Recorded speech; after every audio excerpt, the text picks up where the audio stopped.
Life's most urgent and persistent question is, what are you doing for others? This is the question that anybody doing a year of service is responding to, always responding to. It's not what should you be doing for others. It's not a judgment thing. I'm a City Year alum. My name is Daniel Becton, and I created something called Project Ubuntu, where I'm spending 1 week with one organization in every state that embodies Ubuntu, that gets people to help others. Because I believe in every community, there are people helping other people. And it's not about arguing about money and votes, but the human relationships, the connections that are what we need. I'm looking at these questions of community, of access to physical space, access to information, access to ideas and opportunities, and mobilization. How do we leverage goodwill as a resource? How do we harness kindness? How do we mobilize love? These are some photos from my service with City Year in San Jose. I did civic engagement. There's a picture of Care Force and a soccer tournament that I organized with core members. And I went to City Year London for our first 2 years as a site in London, and also started a soccer tournament there and ran some civic engagement days. Is there anybody here tonight from civic engagement and Care Force? Well, that's pretty good. Well, I was on the recruitment staff team at City Year London. You know I got love for my recruitment and admissions people.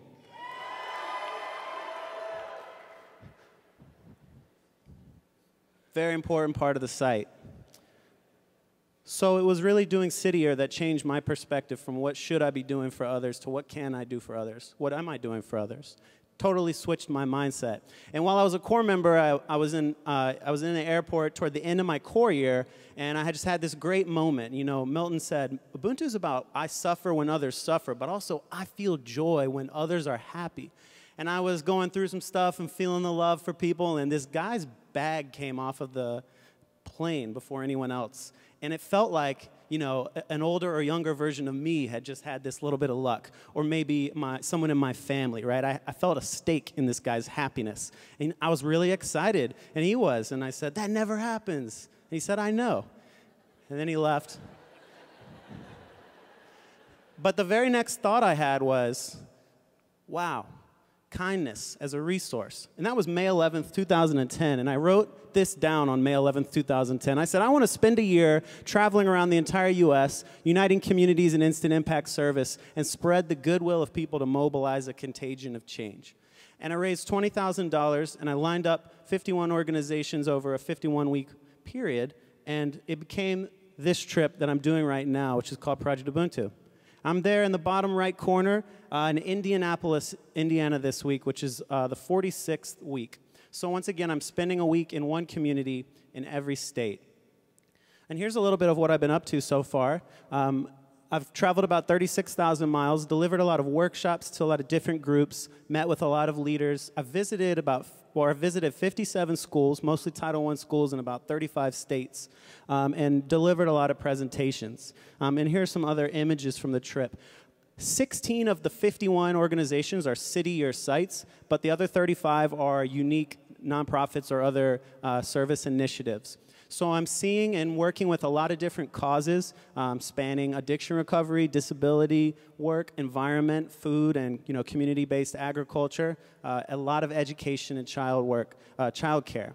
So really my goal is to be helpful, to celebrate and support, and to love everybody has really been my goal when I show up somewhere. And what that means is really difficult. The first thing I think it means is this Indian concept of ahimsa, to not harm.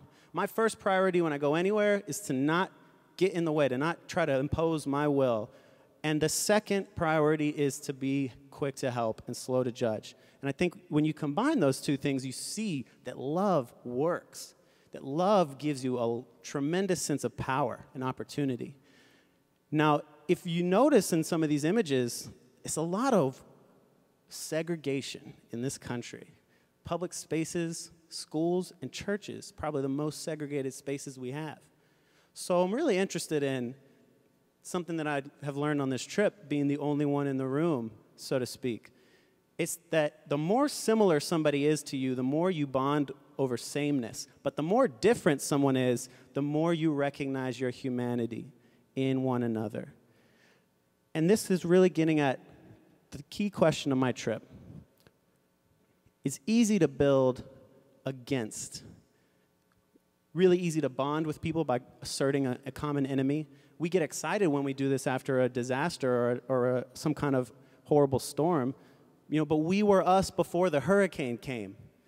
We do this in order to position ourselves as better than the them. A defeat to them in red and blue politics, a defeat to them is a victory to us. The us and them is always mutually exclusive and hierarchical. So if you are considering, how the we looks at, say, the disability community, we position them as broken in order to position ourselves as whole. It's mutually exclusive and it's hierarchical. So how do we transcend these inevitable social divisions? Well, Dr. King says you need both, love and power. He says power without love is reckless and abusive. Love without power is sentimental and anemic. But I believe, and Dr. King as well does, that the most beautiful kind of power actually comes through love. And that's something that I've experienced on this trip. I didn't raise a single penny for lodging. I haven't paid a penny to stay anywhere. 61 different roofs have been put over my head.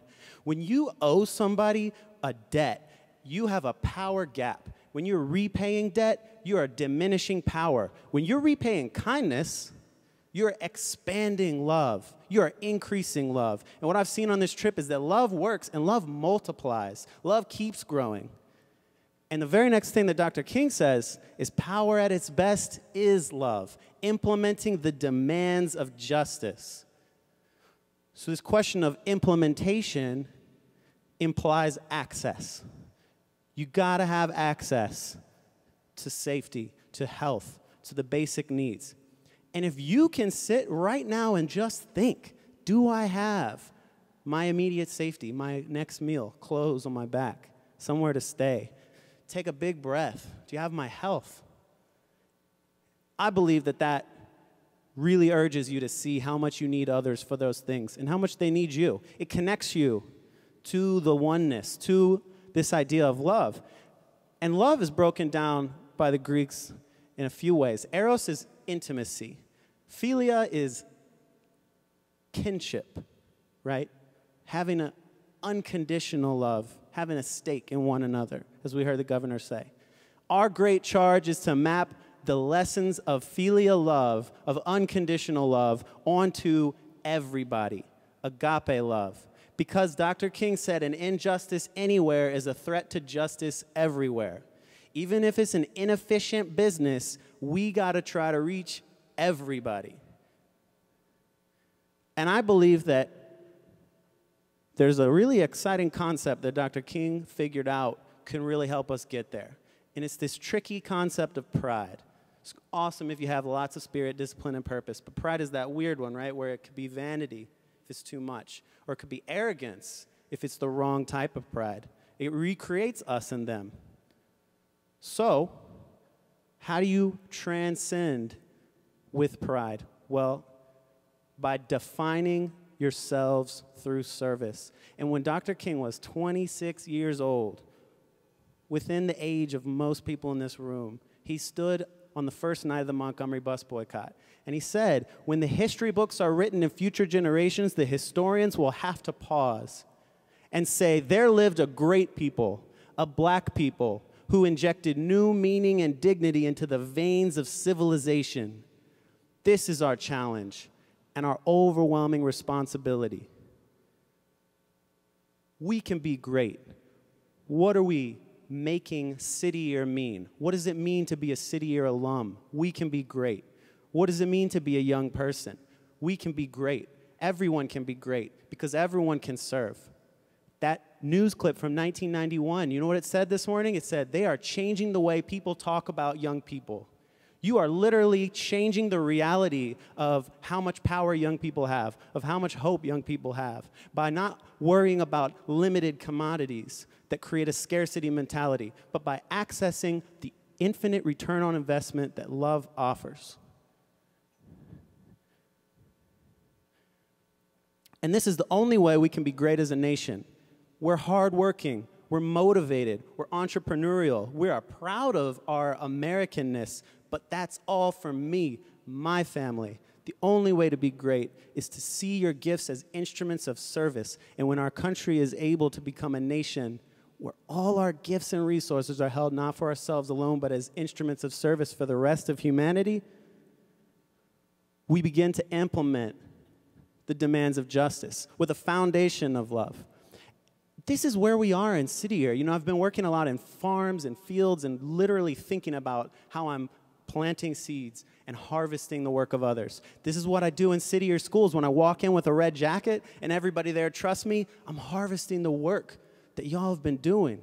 We are all standing on the shoulders of 25 years of giants. You got to plant a lot of seeds in City Year, but you're always harvesting. You are always building the cathedral, but you are also always realizing the cathedral. This moment was prepared for us by everything that happened before it. And this moment was prepared for us by everyone that happened before us.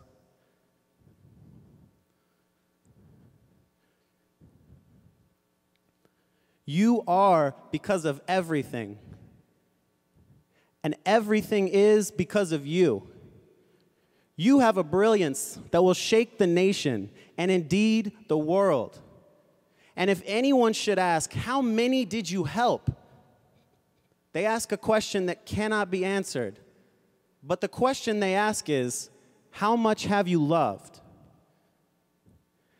I know it's been said, but it's always been true. You can't stop a war when the war's within you. The only time is now, and now's the right time to tear down your walls and let your light shine. Not because you should, because you could for goodwill. Mobilize your skills to lead a life fulfilled. I've been, he's been, we've been saved, but everyone's a slave. Turn the page and come out of the cave. Your whole mind missed a picture that's always been and stays. Gaze up at time like divine eyes can. Try to understand I am that I am. The only thing about all the truth above that's reflected in the wisdom is the truth is love.